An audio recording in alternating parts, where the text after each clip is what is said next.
बिस्मिल्लाहिर्रहमानिर्रहीम। अस्सलाम वालेकुम। कैसे हैं जी आप सब? आई होप आप सब ठीक होंगे। तो आज की इस वीडियो में मैं आपको straight cut box trouser design branded way में, डिज़ाइनर वे में, जैसे स्पाई पर, एथनिक पर या फिर किसी भी और ब्रांड पर आपको बिल्कुल स्ट्रेट कट और ऊपर से फिटिंग में जो ट्राउज़र होते हैं उसका आज मैं आपके लिए वीडियो पूरी डिटेल में लेकर आई हूँ। उसकी कटिंग एंड स्टिचिंग मैं आपके साथ शेयर करूँगी। वीडियो पसंद आती है तो प्लीज़ वीडियो को लाइक ज़रूर कीजिएगा। प्यारा सा कमेंट करके भी मुझे बताइएगा कि आपको आज की वीडियो और मेरा आज का जो कटिंग एंड स्टिचिंग का ट्यूटोरियल है वो आपको कैसा लगा। अब यहाँ पर जो फैब्रिक है उसको मैंने 4 फोल्ड करके जो है वो बिछा लिया है आपके सामने। तो फैब्रिक का जो चौड़ाई वाला पार्ट था, विड्थ वाली साइड थी, वो काफ़ी ज़्यादा थी, तो इसलिए 4 फोल्ड करके ही उसको बिछा लिया है। तो अभी आपके सामने इसकी कटिंग करूँगी। मैं पहले ही आपको स्टार्टिंग में बता दूँ कि इसकी जो मेजरमेंट है वो मैं अपने अकॉर्डिंग 40 इंचज़ रख रही हूँ, यानी कि टोटल मुझे तो 38 इंचज़ चाहिए, लेकिन 2 इंचज़ मैंने इसके अंदर अपना जो इलास्टिक वाला साइड मतलब इलास्टिक वाला पार्ट है उसी के अंदर ऐड कर दिया। तो टोटल मेरी मेजरमेंट है 38 इंचेस और 2 इंचेस मैंने एक्स्ट्रा इसमें ऐड किया है इलास्टिक का। और मैं हमेशा अपने ट्राउज़र के नीचे जो है पांचे वाली साइड पर पल्टा लगाती हूँ। उसका एक रीज़न ये होता है कि जब आप ट्राउज़र पहनती है ना तो उससे क्या होता है कि आपका ट्राउज़र अंदर की तरफ जो है वो फोल्ड नहीं होता आपका पांचा। अगर आप पल्टा नहीं लगाएंगी तो उससे क्या होगा कि 2-3 वॉश के बाद आपका ट्राउज़र का पांचा जो है वो अंदर की तरफ फोल्ड होना स्टार्ट हो जाएगा। यानी कि अगर आप पल्टा लगा लेंगी तो आपके जो पांचा है उसमें थोड़ी सी ग्रिप आ जाएगी, जिससे आपके ट्राउज़र की शेप खराब नहीं होती। तो सबसे पहले तो हम क्या करेंगे कि इसको हमने जो इसकी लेंथ वाली साइड है वो कट कर लेनी है। तो मैं 40 इंचज पर 40 इंच पर मार्क कर रही हूँ। तो 40 इंच पर मार्क करते हुए हमने सबसे पहले तो फ्रंट और बैक पार्ट को कट करके अलग कर लेना है।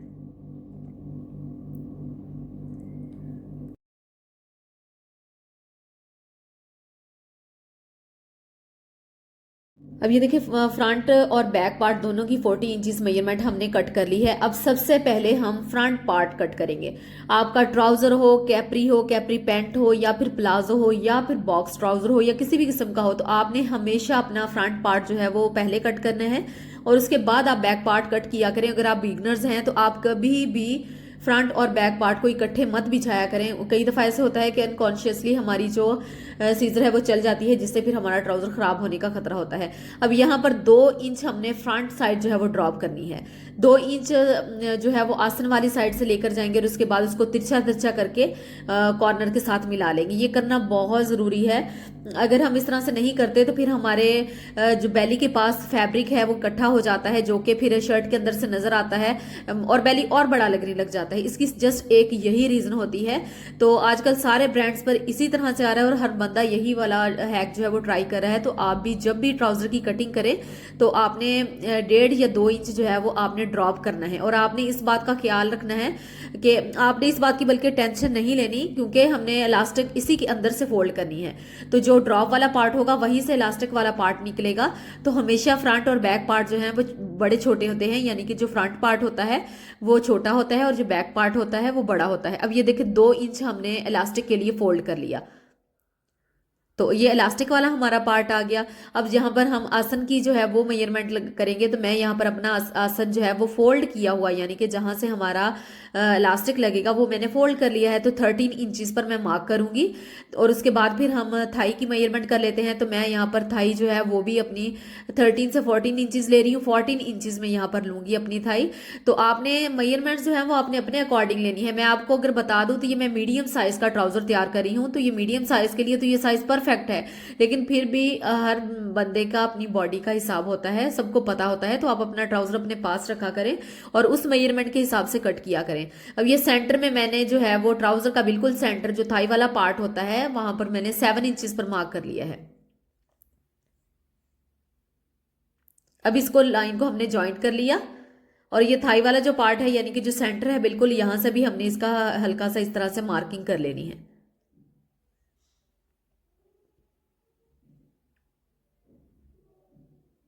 अब नीचे वाली साइड पर चले जाते हैं जहां से हमने अपना पांचा बनाना है। तो 12 इंच का मैं पांचा जो है वो पूरा तैयार रखूंगी।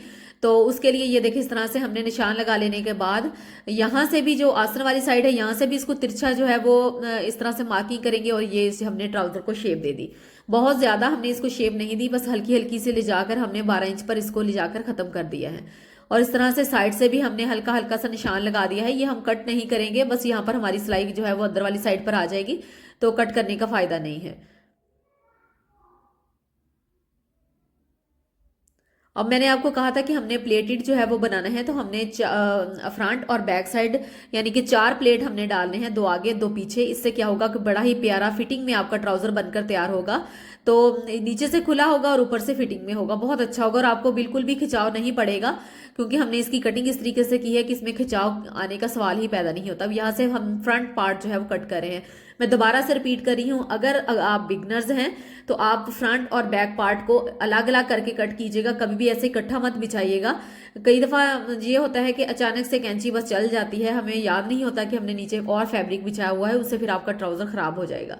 अब ये बैक पार्ट जो है वो हमेशा 2 से 2.5 इंच ज़्यादा रखा जाता है, ताकि आपके ट्राउज़र में खिंचाव ना आए।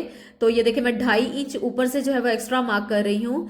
बस आसन तक हमने इसको 2.5 इंच लेके जाना है और इसके बाद हमने ड्रॉप कर देना है 2 इंच पर। 2 इंच से फिर हमने नीचे पांचे तक जाते हुए 1.5 इंच कर देना है, ऊपर से 2.5, और जो थाई वाला पार्ट है वहां से हमने इसको 2 कर दिया और नीचे वाले पार्ट से हमने इसको 1.5 कर दिया। अब ये मार्किंग अच्छे से कर रही हूँ ताकि आपको वीडियो में क्लियरली नजर आ सके। और ये हमारा बैक पार्ट है, मैं आपको दोबारा से बता दूं ताकि आपको अच्छे से जो है वो इसकी समझ आ सके।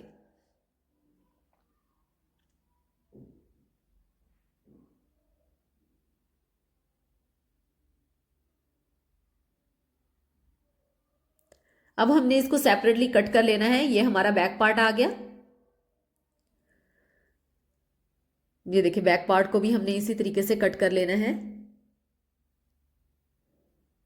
अब फ्रंट पार्ट हमारा ये देखिए ड्रॉप है, ये फ्रंट पार्ट आ गए दोनों और ये बैक पार्ट आ गए दोनों। अब फ्रंट पार्ट को आपस में जॉइंट कर लेना है और बैक पार्ट को दोनों को आपस में जॉइंट कर लेना है। और ये फ्रंट और बैक जब आपस में जॉइंट हो जाए फिर हमने दोनों को आपस में जॉइंट कर लेंगे, यानी कि सेपरेट सेपरेट करेंगे ना। ये फ्रंट पार्ट ये देखें आपस में जॉइंट है और नीचे देखें बैक पार्ट है। तो आप जो हमने 2 से 2.5 इंच एक्स्ट्रा रखा था वो आपको वीडियो में नजर आ रहा है। अब यहाँ से इनको आपस में जॉइंट कर लेंगे। ये वाले प्लेट की मैं आपको बात कर रही थी जो मैंने आपको मार्किंग करके भी बताई थी। तो ये प्लेट हमने इस तरीके से जो है वो डाल लेने हैं और ये प्लेट जो है वो हमने 6 इंचेस तक डाले हैं। तो आगे से ऊपर से जो है वो 2 इंच यहाँ से फोल्ड हो जाएगा और 4 इंच तक रह जाएंगे। तो आप प्लेट जो है वो ज़्यादा भी डाल सकते हैं, 7 से 8 इंच तक भी आप डाल सकती हैं। अब ये इलास्टिक है, इलास्टिक लगाने का तरीका फुल डिटेल में मैं वीडियो इस पर बना चुकी हूँ। तो अगर किसी ने वो वीडियो नहीं देखी तो आप वहाँ पर जाकर मेरे चैनल पर देख सकते हैं। 14 से 15 इंचेस तक जो है हमने इलास्टिक ली है और इस तरह से हम फोल्ड करके इसके ऊपर सिलाइयाँ लगा लेंगे। और यहाँ पर इसको मैंने आयरन भी अच्छे से कर लिया है। तो स्ट्रेट कट बिल्कुल फिटिंग में और प्लेटेड जो है वो ट्राउज़र हमारा बनकर तैयार हो गया है। तो ब्रांड पर सफ़ायर के या फिर एथनिक के और बहुत सारे ब्रांड के ऊपर बिल्कुल इसी तरीके से स्ट्रेट कट प्लाजो जो है वो बॉक्स प्लेटेड ट्राउज़र तैयार किया जाता है, जो कि बिल्कुल फिटिंग में होता है। तो आई होप आपको मेरी ये आज की वीडियो भी पसंद आई होगी और आपको कुछ नया सीखने को मिला होगा। अगर वीडियो पसंद आती है तो मेक श्योर वीडियो को लाइक ज़रूर कीजिएगा, प्यारा सा कमेंट करके भी मुझे बताइएगा कि आपको आज की वीडियो कैसी लगी। दुआओं में हमेशा याद रखा करें, ऐसे ही सपोर्ट करते रहें, वीडियो को लाइक ज़रूर किया करें। अपना बहुत सारा ख्याल रखिएगा। अल्लाह हाफिज़।